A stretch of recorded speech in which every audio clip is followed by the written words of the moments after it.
જૂનાગઢમાં પાક વીમો મગફળીની ખરીદી મુદ્દે ખેડૂત સંમેલનનું આયોજન કરવામાં આવ્યું હતું। માંગણીઓને લઈ કલેક્ટર કચેરીના પ્રાંગણમાં આંદોલન કરવામાં આવ્યું હતું। તો શું છે સમગ્ર અહેવાલ, આવો જોઈએ।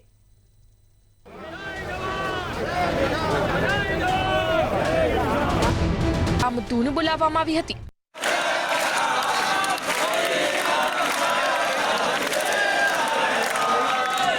ગુજરાતના ખૂણે ખૂણેથી જ્યારે ખેડૂતો અહીંયા આવ્યા હોય, ખેડૂત પોતાની રજૂઆત કરવા આવ્યા હોય, ત્યારે આ સરકાર તો આપણું જે કહેવાય ને ધ્યાન નથી આપતી, પણ સરકારી અધિકારી છે પણ કે કે તાનાશાહી કરી રહ્યા છે।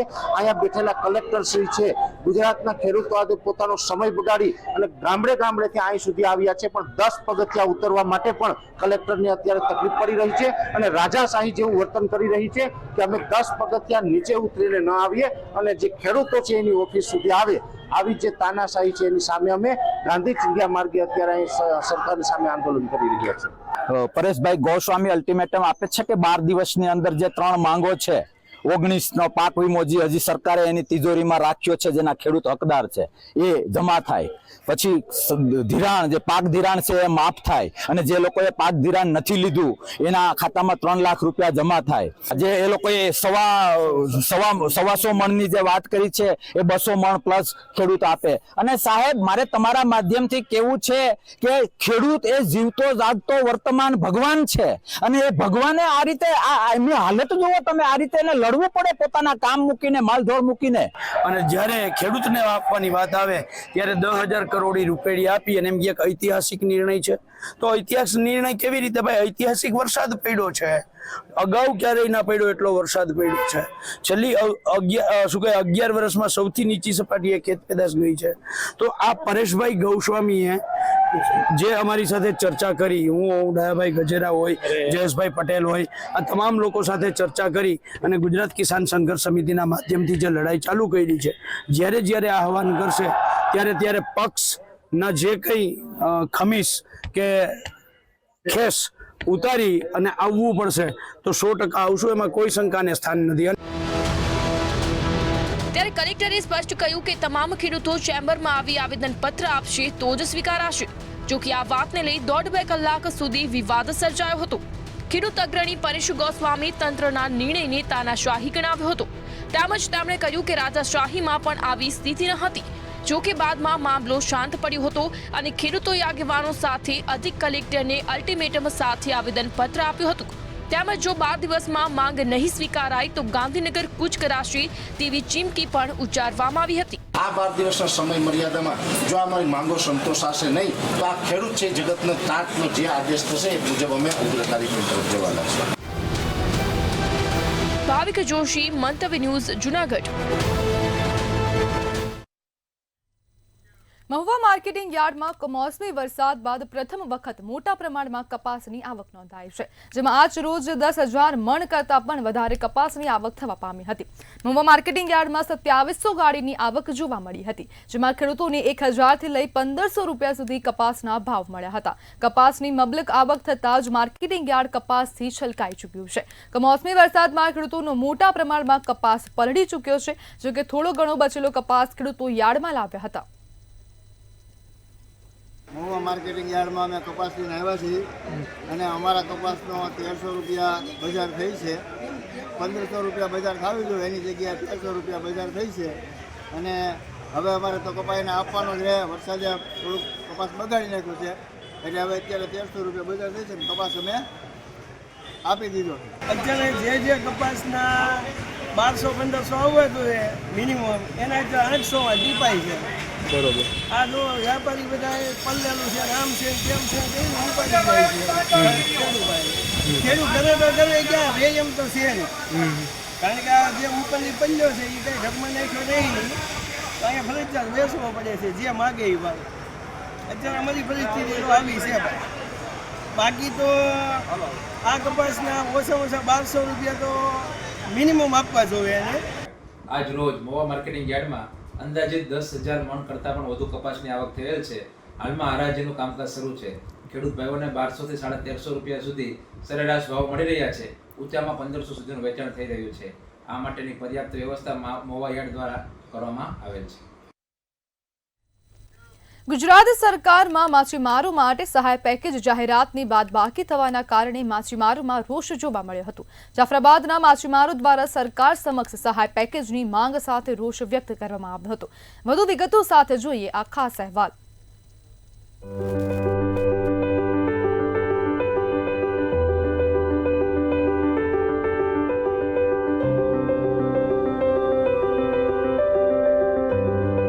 ગુજરાત સરકાર દ્વારા 10,000 કરોડનું રાહત પેકેજ જાહેર કર્યા બાદ અમરેલી જિલ્લાના માછીમારોને બાકાત કરતા નારાજગીનો માહોલ ઊભો થયો છે। રાજ્ય સરકાર દ્વારા માછીમારો માટે અલગથી પેકેજ જાહેર કરી સહાય આપી માછીમારોને મદદ કરવા માટેની માંગ કરાઈ રહી છે। પીએમ દ્વારા કેન્દ્ર સરકારમાં સાગર ખેડૂતો માટેનો દરજ્જો આપવામાં આવ્યો છે, છતાં આજ સુધી રાજ્ય સરકાર દ્વારા માછીમારો માટે કોઈ પેકેજ સહાય આપવામાં કેમ નથી આવતી તેવા અનેક સવાલો ઉઠાવી રોષ સાથે નારાજગી વ્યક્ત કરાઈ હતી। રૂપિયા વીસી સામાન થઈને 50-60 હજાર રૂપિયા અને 5-5 દિવસ પરત અમારી બોટ પડી રહી છે અને જાફરાબાદ બંદર એક જ છે કે તે ટોકનનું પાલન કરે છે અને સરકાર સી કહે છે એમ કે કરે છે, બરાબર। એટલે જાફરાબાદને ખેડૂતને જે ધરતીપુત્રને જે કંઈ આપ્યું છે એનાથી અમે રાજી જ છીએ અને ખુશી છીએ, બરાબર। એમ સાગરપુત્રને થોડું ઘણું આપે એવી સરકાર પાસે અમારે નમ્ર અપીલ છે। અવારનવાર આ ફિશરમેનો માટે વખતો વખત જ્યારે આવો બનાવ બનતા હોય છે, કમોસમી વરસાદ વરસતો હોય છે, ત્યારે મુખ્યમંત્રી શ્રી પાસે, મંત્રીઓ શ્રી પાસે અવારનવાર આને પણ વળતર મળે, ફિશરમેનોને પણ વળતર મળે એ માટેની અમે અમારી રીતે માંગણી કરી છે। માછીમારોની મચ્છી સૂકવેલ હોય અને તેમાં વરસાદ પડવાને કારણે સૂકવાતી નથી, જેથી જીવાત પડી જવાને કારણે લાખો કરોડો રૂપિયાનું નુકસાન થયું છે। ત્યારે રાજુલા અને જાફરાબાદ વિસ્તારના ધારાસભ્ય હીરા સોલંકી દ્વારા કૃષિ મંત્રી સહિતને પત્ર લખવામાં આવ્યા છે। આવા સમયે ધારાસભ્યએ પણ સરકાર સમક્ષ માછીમારોને પેકેજ મળે તેવી માંગણી કરી હતી। બ્યુરો રિપોર્ટ, મંતવ્ય ન્યૂઝ। ખેડૂતોને પાકનો યોગ્ય ભાવ મળે તે માટે રાજ્ય સરકાર દ્વારા ટેકાના ભાવે મગફળીની ખરીદી શરૂ કરી છે। આ સંદર્ભે બોટાદ જિલ્લામાં કુલ 4 ખરીદી કેન્દ્રો ફાળવવામાં આવ્યા છે, જે પૈકી ગઢડા અને પાળિયાદ સબયાર્ડમાં ખરીદી પ્રક્રિયા શરૂ થઈ ગઈ છે, જ્યારે અત્યાર સુધી જિલ્લામાં 3,000થી વધુ ખેડૂતોએ નોંધણી કરાવી છે। ખેડૂતો ટેકાના ભાવે મગફળી વેચી સંતોષ વ્યક્ત કરી રહ્યા છે।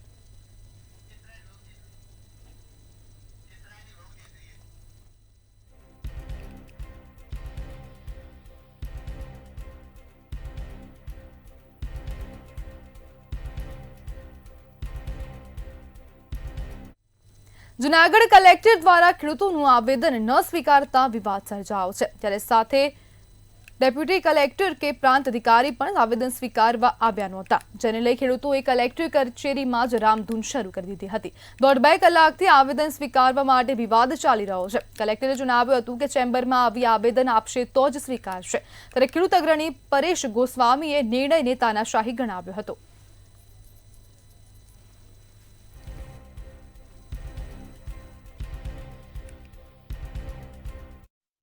ગુજરાતના ખૂણે ખૂણેથી જ્યારે ખેડૂતો અહીંયા આવ્યા હોય, ખેડૂત પોતાની રજૂઆત કરવા આવ્યા હોય, ત્યારે આ સરકાર તો આપણું જે કહેવાય ને ધ્યાન નથી આપતી, પણ સરકારી અધિકારી છે પણ કેની કે તાનાશાહી કરી રહ્યા છે।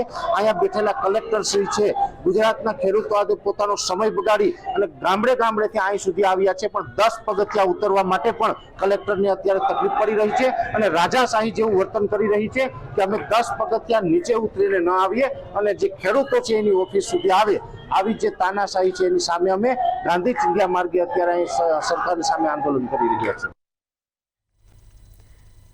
જૂનાગઢ જિલ્લામાં 27 કેન્દ્ર પર ટેકાના ભાવે મગફળી ખરીદીનો પ્રારંભ થયો છે। SMS કરી ખેડૂતોને ખરીદી કેન્દ્ર પર બોલાવવામાં આવી રહ્યા છે। મગફળીની ગુણવત્તા પર ટેકાના ભાવે મગફળીની ખરીદી કરવાનું શરૂ કરાયું છે। એક ખેડૂત દીઠ 2500 કિલો મગફળીની ખરીદી કરવામાં આવશે। હાલ જૂનાગઢ જિલ્લાના ડુંગરપુર ગામ ખાતે ખેડૂતો મગફળી લઈ પહોંચી રહ્યા છે। ખેડૂતોને 20 કિલો મગફળીના ભાવ 1400 રૂપિયા આપવામાં આવે છે। સરકાર દ્વારા મગફળીની ખરીદી શરૂ કરાતા ખેડૂતોમાં ખુશીનો માહોલ જોવા મળી રહ્યો છે। આજ રોજ મને મેસેજ આવતા અમે ગામકા મંડળીની અંદર અમારી મગફળી લઈને આવેલા છીએ। મગફળી અમારી પાસ થઈ ગઈ છે। અહીંયા ગામકા મંડળીવાળાનું વ્યવસ્થિત આયોજન છે। સરકારના ટેકાના ભાવે જો મગફળી ખરીદી કરતા હોય તો ખરેખર ખેડૂતોને યોગ્ય વળતર મળી શકે એમ છે. આ જ મગફળી જો અમે બજારની અંદર વેચવા જાત તો અમને 22-23 હજાર રૂપિયા ભાવ આવત. એને બદલે સરકાર અમને યોગ્ય ભાવ આપે છે 1452 રૂપિયા અને 125 મણની ખરીદી કરે છે. સરકારે જે જાહેરાત કરી કે 9 તારીખે આપણે ટેકાના ભાવની ખરીદી શરૂ કરવાની જે જાહેરાત હતી એનો એ 27 કેન્દ્રો જિલ્લાના જુદા જુદા તાલુકામાં આપણે આયોજન કરેલ હતું. એમાં શરૂ થયેલ છે કેન્દ્રો પર. કાલે મોડા દરેક ખેડૂતોને મેસેજ કરેલા તે અન્વયે આજે આપણે અહીંયા જુનાગઢમાં જે કેન્દ્ર ચાલુ કર્યું છે ત્યાં ખેડૂતો આવેલા પણ છે અને જુદા જુદા કેન્દ્રો ઉપર મગફળી, સોયાબીન, મગ, અડદની ખરીદી હાલ ચાલુ કરેલ છે. અને હાલ જુનાગઢ જિલ્લાની અંદર 17 થી 18 જેટલા સેન્ટરો પર હાલ ખરીદી ચાલુ કરી દેવામાં આવી છે મગફળીમાં અને સોયાબીન માટે. અને બધા સેન્ટરો ઉપર હાલ કાર્યરત છે અને તમામ વ્યવસ્થાઓ ખેડૂતોની બારદાન સહિત તમામ સેન્ટરો પર સુવિધા ઉપલબ્ધ છે. તેમજ ખેડૂત આવે અને ખેડૂતોને કાંઈ પણ અગવડ ના પડે એના માટેની તમામ વ્યવસ્થાઓ એજન્સી દ્વારા ગોઠવવામાં આવી છે. તો અમારી પણ અલગ અલગ ટીમ બનાવીને અમે પણ એના દરેક જગ્યાએ જઈ રહ્યા છે. ભાવનગર જિલ્લાના પાલીતાણા માર્કેટિંગ યાર્ડ ખાતે ટેકાના ભાવે મગફળીનું કેન્દ્ર શરૂ કરવામાં આવ્યું છે, જેમાં આજથી જ મોટી સંખ્યામાં ખેડૂતો પોતાની મગફળી લઈને માર્કેટિંગ યાર્ડ ખાતે પહોંચ્યા હતા. પાલીતાણા પ્રાંત અધિકારી દ્વારા મગફળીની ખરીદીનું કેન્દ્ર શરૂ કરવામાં આવ્યું છે, જેમાં મગફળીના 1452 રૂપિયા ભાવ નક્કી કરવામાં આવ્યા. 3200 થી વધારે ખેડૂતોએ માર્કેટિંગ યાર્ડ ખાતે રજીસ્ટ્રેશન કરાવ્યું છે, જેમાં રોજના 100 ખેડૂતોને બોલાવી મગફળીની ખરીદી કરવામાં આવી રહી છે. પીએમસી પાલીતાણા ખાતે મગફળીની ટેકાના ભાવે ખરીદી શરૂ કરવામાં આવી છે. તમામ કામગીરી ઇન્ડી એગ્રો નામની એજન્સીને સોંપવામાં આવેલ છે. લગભગ 3200 જેટલા ખેડૂતોએ ઓલરેડી નોંધણી કરાવી ચૂકેલ છે. નોંધણીની તારીખ પૂરી થઈ ગઈ છે. હવે આ એકચ્યુઅલી ચાલશે આખો કાર્યક્રમ 1 નવેમ્બરથી ચાલુ કરીને 70 દિવસ સુધી. એટલે ઇનફ ટાઈમ છે આપણી જોડે બધાની ખરીદી કરી લેવા માટે. કદાચ એવું બની શકે કે આના જેટલા નોંધણી કરાવી છે બધા ખેડૂતો અહીંયા સુધી પહોંચે પણ નહીં, કારણ કે ઘણું બધું ખેતીમાં પણ જે વધુ વરસાદ પડ્યો આ વર્ષે એના કારણે નુકસાન પણ થયેલ છે.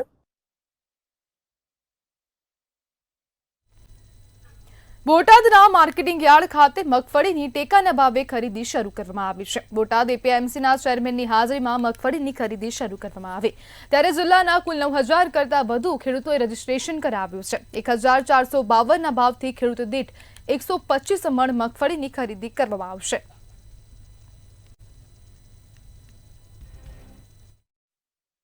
બોટાદ જિલ્લાની અંદર આશરે 9000 ખેડૂતનું રજીસ્ટ્રેશન થયું છે મગફળી માટે અને અંદાજિત લગભગ 125 મણ ખેડૂત ખાતા દીઠ જે મગફળી સરકારે ખરીદવાનું જ્યારે ચાલુ કર્યું છે ત્યારે હાલ માર્કેટની અંદર મગફળીનો ભાવ 1000 રૂપિયાથી માંડીને અને 1050 સુધી માર્કેટની અંદર ભાવ છે. તેવા સમયે જે સરકાર દ્વારા 1452 એટલે એક મણે આશરે 400 રૂપિયા એટલે એક ખેડૂતને અંદાજિત 50,000 રૂપિયા જેટલો ફાયદો આવા સમયની અંદર થઈ રહ્યો છે. ત્યારે ખેડૂતની અંદર ખરેખર સરકાર દ્વારા જે ખરીદી શરૂ થઈ છે ત્યારે ખેડૂતને ખૂબ સંતોષ છે.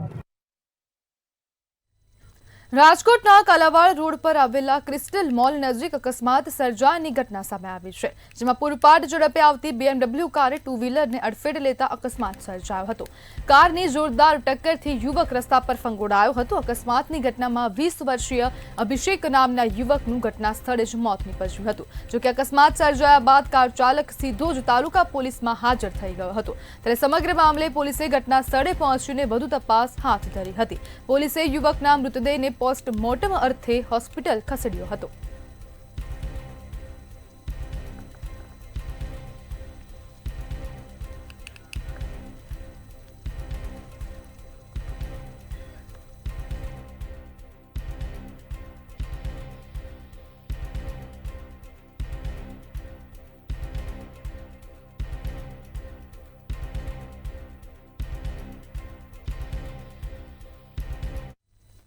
ભારતની એ ટીમ અને દક્ષિણ આફ્રિકાની એ ટીમ વચ્ચે 3 વનડે મેચની શ્રેણી 13 નવેમ્બરથી રાજકોટમાં શરૂ થવા જઈ રહી છે. આ માટે સૌરાષ્ટ્ર ક્રિકેટ એસોસિએશન દ્વારા તમામ તૈયારીઓને આખરી ઓપ આપવામાં આવી રહ્યો છે. ઉલ્લેખનીય છે કે આ મેચ કેપ્ટન તિલક વર્માની આગેવાનીમાં રમાનાર છે.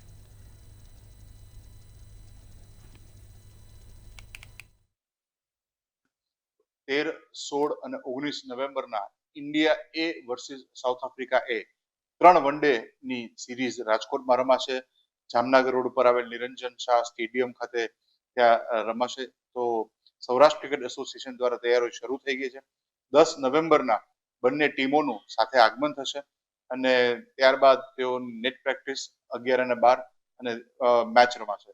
ત્રણેય મેચ અત્યારે ડે એન્ડ નાઇટ છે, એટલે બપોરે 1:30 શરૂ. રાજકોટના ધોરાજીમાં ખેલ મહાકુંભનો કાર્યક્રમ યોજાયો હતો. ત્યારે આ કાર્યક્રમમાં વિદ્યાર્થીઓએ અનુભવી શિક્ષકો વગેરે જ ભાગ લીધો હોવાનું સામે આવ્યું છે.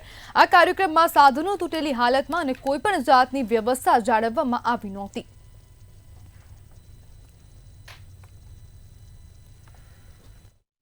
મારી નમ્ર વિનંતી મુખ્યમંત્રી ભૂપેન્દ્રભાઈ પટેલ, ખેલ મંત્રી હર્ષ સંઘવી અને શિક્ષક મંત્રી દીવાબા જાડેજાને છે કે જો જેમ કે ડૉક્ટરમાં કાનના ડૉક્ટર, આંખના ડૉક્ટર, હાથના ડૉક્ટર, હાડકાના ડૉક્ટર એવી રીતે અલગ અલગ ડૉક્ટર હોય છે. જો શિક્ષકોમાં પણ ગણિત, વિજ્ઞાન, અંગ્રેજીના હોય છે તો હોય છે.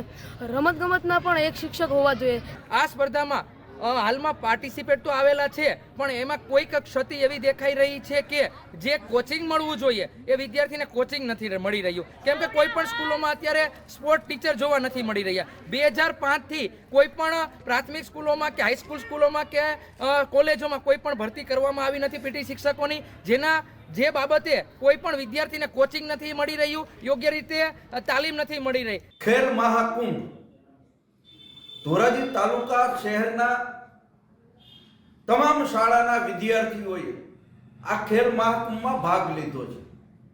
આ ખેલ મહાકુંભમાં કોઈ પણ પ્રકારની ટ્રેનિંગ વગર વિદ્યાર્થીઓને સીધા સામેલ કરવામાં આવ્યા છે. ધોરાજી શહેર અને ધોરાજી તાલુકામાં એક પણ શાળામાં, ફરી રિપીટ કરું છું, એક પણ શાળામાં પીટી ટીચર નથી, રમતગમત માટેના ગ્રાઉન્ડો નથી. રાજકોટના ધોરાજીમાં ટેકાના ભાવે મગફળીની ખરીદીમાં વિલંબ થતો જોવા મળી રહ્યો છે. સરકારની જાહેરાત મુજબ મગફળીની ખરીદી શરૂ ન થતા ખેડૂતોમાં રોષ છવાયો છે. જોકે મગફળીની ખરીદીમાં વિલંબ બાબતે ગુજકો માર્શલ અધિકારીનું નિવેદન સામે આવ્યું છે. તેમણે કહ્યું કે ટેકનિકલ ખામીના કારણે મગફળીની ખરીદીમાં વિલંબ થઈ રહ્યો છે. ત્યારે તાત્કાલિક ધોરણે મગફળીની ખરીદી શરૂ કરવામાં આવે તેવી ખેડૂતો દ્વારા માંગ કરવામાં આવી.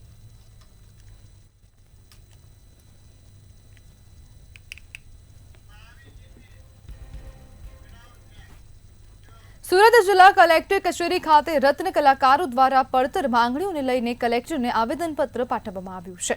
સરકાર દ્વારા હીરા ઉદ્યોગના રત્ન કલાકારોના બાળકો માટે જે શિક્ષણ સહાય યોજના જાહેર કરી હતી, જે યોજનામાં અંદાજે 26,000 જેટલા ફોર્મને મંજૂર કરવામાં આવ્યા હતા, જેના કારણે ઘણા સાચા ગરીબ રત્ન કલાકારો શિક્ષણ સહાય 13,500 રૂપિયાના લાભથી વંચિત રહી ગયા હતા. તેમને પણ મંદીમાં રાહત પેકેજનો લાભ મળવો જોઈએ તેવી રત્ન કલાકાર દ્વારા માંગ કરવામાં આવી.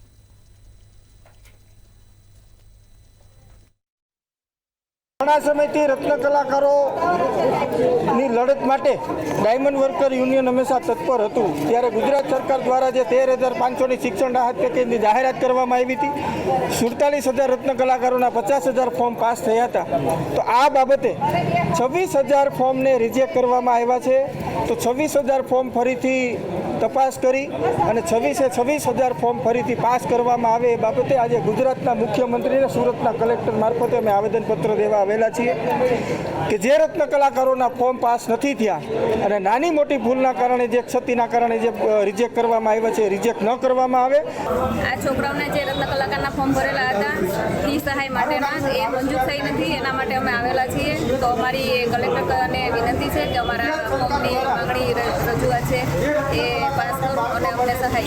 કેટલા ફોર્મ ભરાયા હતા અને કેટલા રદ કરવામાં આવ્યા છે? 13,000 જેટલા લગભગ ફોર્મ ભરાયેલા છે, એમાંથી 24,000 થી 26,000 જેટલા રિજેક્ટ થયેલા છે. નાની મોટી ભૂલના કારણે રિજેક્ટ થયા છે.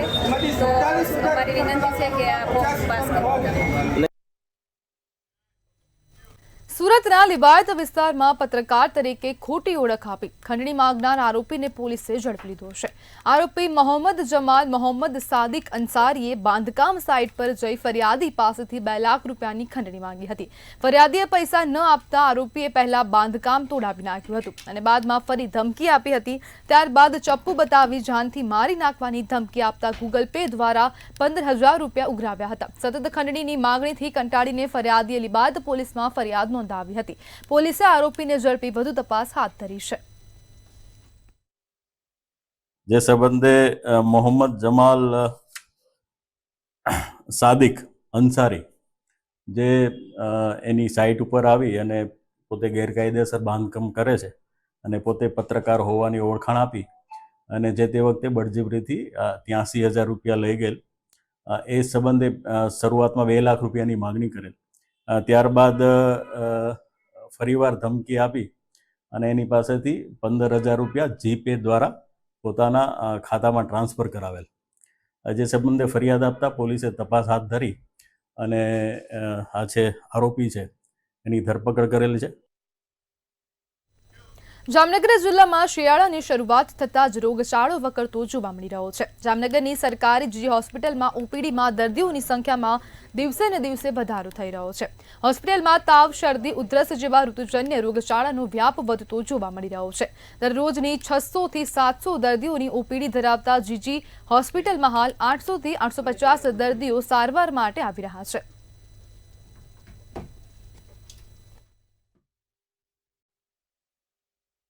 ગામના દર્દીઓ હાલમાં સામાન શરદી, તાવ, ઉધરસ તેમજ વાયરલ જેવા તાવનો કેસ થી સારવાર લેવા આવી રહ્યા છે. છેલ્લા અઠવાડિયામાં જે 600 થી 750 જેવી ઓપીડી હતી, હાલમાં એની સંખ્યામાં વધારા જોવા મળી રહ્યા છે.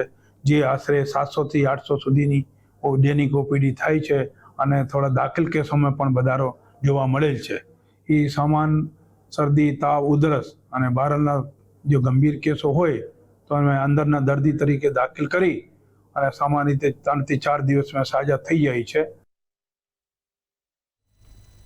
ભાવનગરમાં મહુવા પોલીસે 10 લાખ કરતા વધારેના સોનાના દાગીનાની શોધખોળ કરી મૂળ માલિકને સોંપવામાં આવ્યા હતા. રાજુલાના રહેવાસી હસમુખભાઈ વાજા જે મહુવા ખાતે જૂના દાગીના લઈને મહુવા નવા દાગીના લેવા માટે આવી પહોંચ્યા હતા. તે દાગીના ભરેલી બેગ રિક્ષામાં ભૂલી જતા તેમને તાત્કાલિક મહુવા ટાઉન પોલીસનો સંપર્ક કર્યો હતો. ટાઉન પોલીસ દ્વારા તાત્કાલિક રિક્ષા ચાલકની શોધખોળ હાથ ધરી હતી. ત્યારે આ સોના ચાંદીની બેગ મૂળ માલિકને પોલીસ દ્વારા સોંપવામાં આવી હતી.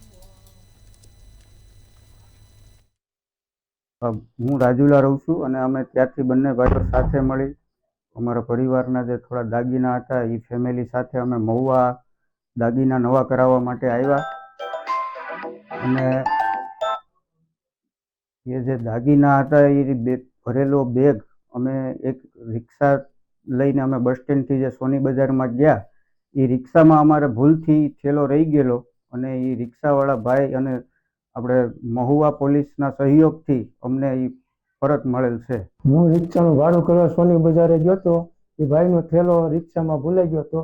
મને કાંઈ ખબર નહીં. મહુવા પોલીસ સ્ટેશનનો ફોન આવ્યો તો પછી રિક્ષામાંથી થેલો એ ભાઈને આપી ને મહુવા પોલીસ સ્ટેશનમાં આવ્યો. રાજુલા રહેવાસી હસમુખભાઈ દેવજીભાઈ વાજા તથા હર્ષદભાઈ દેવજીભાઈ વાજા એ પોતાના જૂના દાગીનાના બદલામાં નવા દાગીના લેવા માટે રાજુલાથી મહુવા ખાતે આવેલ હોય અને મહુવા બસ સ્ટોપ ખાતેથી રિક્ષા કરી અને મહુવા સોની બજાર ખાતે પહોંચેલ હોય.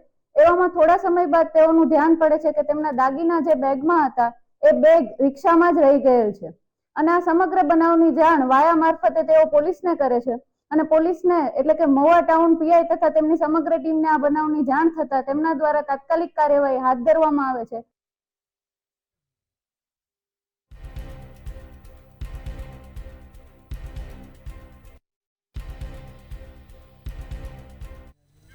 તો મહત્વપૂર્ણ સમાચાર સામે આવી રહ્યા છે, જેમાં દિલ્હીના લાલ કિલ્લા પાસે કારમાં અચાનક બ્લાસ્ટ થયો હતો અને આ બ્લાસ્ટમાં મોત થયા છે. તો 9 લોકોના બ્લાસ્ટમાં ઘટના સ્થળે જ મોત થયા છે. તો આ સમાચાર સામે આવી રહ્યા છે. દિલ્હી ખાતેથી લાલ કિલ્લા પાસે કારમાં બ્લાસ્ટ થયો હતો. તો આ બ્લાસ્ટમાં 9 લોકોના મોત થયા છે. લાલ કિલ્લા મેટ્રો સ્ટેશન પાસે આ સમગ્ર ઘટના બની હતી અને 3 ગાડીઓ પણ આગના ઝપેટમાં આવી હતી, જેને કારણે હવે 9 લોકોના મોત થયા છે. તો લાલ કિલ્લા મેટ્રો સ્ટેશન પાસે આ સમગ્ર ઘટના બની છે. કયા કારણસર કારમાં બ્લાસ્ટ થયો છે તેની કોઈ જાણકારી મળી નથી, પરંતુ આ જે બ્લાસ્ટ થયું તેમાં 9 લોકોના મોત થયા છે.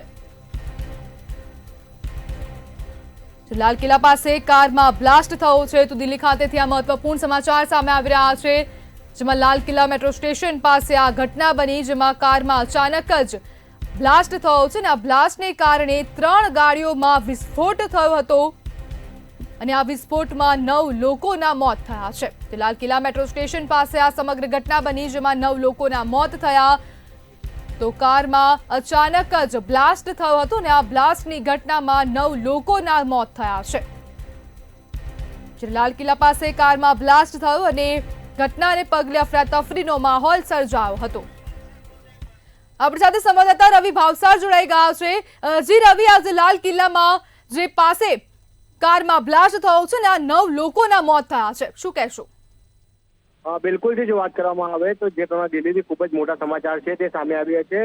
દિલ્હીના લાલ કિલ્લા મેટ્રો સ્ટેશન પાસે આવેલા ગેટ નંબર 1 ની પાસે જે પ્રમાણે જે બ્લાસ્ટ છે તે બ્લાસ્ટ થયો હતો. ગાડીની અંદર બ્લાસ્ટ છે તે બ્લાસ્ટ થયા હોવાના અહેવાલ છે તે અહેવાલ સામે આવ્યો. ત્યારબાદ જે મેટ્રો સ્ટેશન પાસે અફરાતફરીનો માહોલ છે તે અફરાતફરીનો માહોલ મચી ગયો હતો ને સાથે જ જે હાલમાં જે પ્રાથમિક માહિતી મળી રહી છે કે જે 9 લોકો છે તે 9 લોકોના દુઃખદ મોત છે તે મોત થયા છે અને ઘણા લોકો ગંભીર રીતે ઈજાગ્રસ્ત પણ થયા છે. હાલમાં તો જે પ્રમાણે સેન્ટ્રલ એજન્સીની ટીમો છે તે પણ તપાસમાં જોડાઈ છે અને સાથે જ જે ઘાયલ થયેલા જે લોકો છે તે લોકોને હાલમાં હોસ્પિટલ ખાતે ખસેડવામાં આવ્યા છે. પરંતુ ખૂબ જ મોટા સમાચાર એ છે કે એ કહી શકાય કે જે પ્રમાણે દિલ્હીની અંદર ગાડીની અંદર જે બ્લાસ્ટ થયો છે, બ્લાસ્ટની અંદર 9 લોકોના મોતની પુષ્ટિ છે તે પુષ્ટિ કરવામાં આવી છે અને જે પ્રમાણે જે ઇન્જર્ડ લોકો છે તેમને હાલ હોસ્પિટલ ખાતે ખસેડવામાં આવી રહ્યા છે.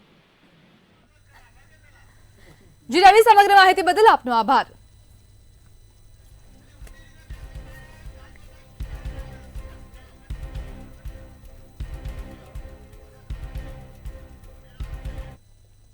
તો સમાચારોમાં હાલ બસ આટલું જ. હવે જુઓ સીધો સંવાદ મારા સહયોગી રોનક સાથે.